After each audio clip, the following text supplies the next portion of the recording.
Hello, আসসালামু আলাইকুম রহমতুল্লাহি বারকাতুহু। প্রিয় ভাই এবং বোনেরা, আপনারা সবাই কেমন আছেন? আশা করি আল্লাহর অশেষ রহমতে অনেক বেশি ভালো আছেন। তো আবার আপনাদের সামনে আল্লাহর অশেষ রহমতে আল্লাহ তাআলা বাঁচিয়ে রাখছে বিদায় ঘুমানোর পরে আমার যে দেহের মধ্যে উম, আত্মা, ওই আত্মা আবার ফিরে দিয়েছি বিদায়। সামনে সকালের নামাজ আদায় করে আবার আপনাদের সামনে হাজির হয়েছি। তো আশা করি আপনারা সবাই ভালো আছেন। ইনশাল্লাহ আমি আপনাদের জন্য দোয়া করি, আপনারা যাতে সুস্থ থাকেন। সকল বিশ্বের সকল মুসলিমদের জন্য দোয়া করি। আমি আল্লাহর কাছে চাই নামাজ পড়ে আল্লাহ যেন সকল বিশ্বের মুসলিমদের, সকল মুসলমানদের আল্লাহ হেফাজতে রাখে, যাই যেখানে থাকুক না কেন হেফাজতে রাখে। তো আমি আপনাদেরকে আরেকটা কথা শোনাতে আসছি, মানে একটা বিষয় নিয়ে কথা বলতে আসছিলাম।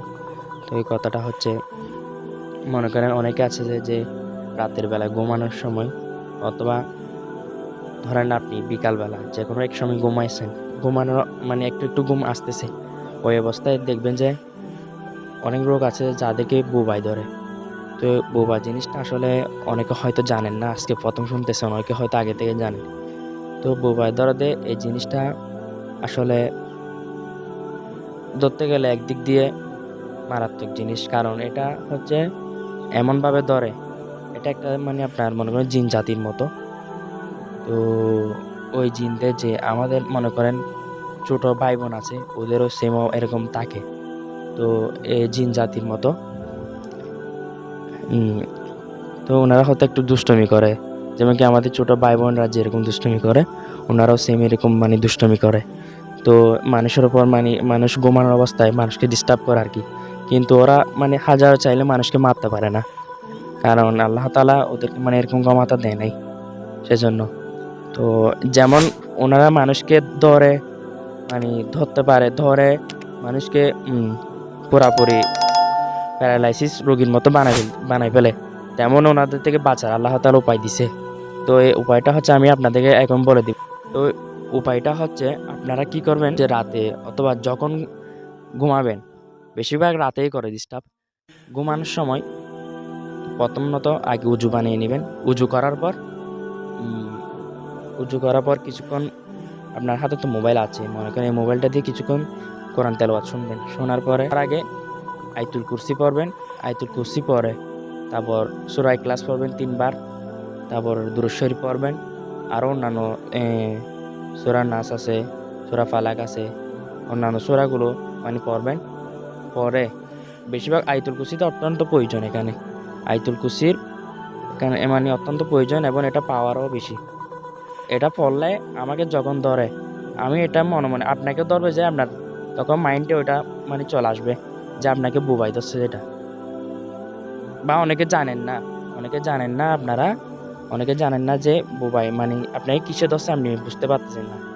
হয়তো মানে আপনি এমনি আগে থেকে জানতেন না, কিন্তু যখন দেখবেন যে আপনার হাত পা, এমনকি চোখের পাতা পর্যন্ত নড়ানোর সুযোগটা নাই, আপনি অনেক চেষ্টা করবেন চিৎকার চেঁচামেচি করার জন্য, মানুষকে ডাকার জন্য, কিন্তু এটা আসলে সম্ভব হয় না।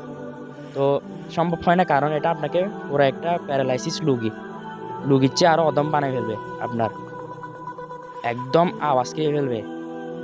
আপনি চিৎকার করবেন কিন্তু আওয়াজটা মুখ থেকে বাইরে হবে না, নড়াচড়া করবেন কিন্তু আপনি মনে মনে মানে আপনি ভাববেন যে আপনি নড়াচড়া করতেছেন, অথচ আপনার হাত পা নড়ে না এই সময়। তো এই সময় আপনার মানে মাইন্ড ঠিক থাকবে, এই সময় আপনার নলেজ ঠিক থাকবে। ওই সময় সাথে সাথে আপনারা আয়াতুল কুরসি পড়বেন, মনে মনে আয়াতুল কুরসি পড়বেন। তারপরে যে সূরাগুলো পড়ছি, বেশিরভাগ আয়াতুল কুরসি পড়ার চেষ্টা করবেন। শোয়ার আগে আয়াতুল কুরসি পড়ার পরে অন্যান্য সূরা পড়ে হাতে তালু দিয়ে ফু দিয়ে পুরো শরীর মাসাজ করবেন, মানে যতটুকু হাতে নাগাল বানাল। মাসাজ করার পর আপনারা আস্তে করে মানে ঘুমানোর দোয়া পরে, ওইটা পরে তারপর ঘুমিয়ে যাবেন। দেখবেন যে আপনাদের আর এটা কোনো সমস্যা হবে না।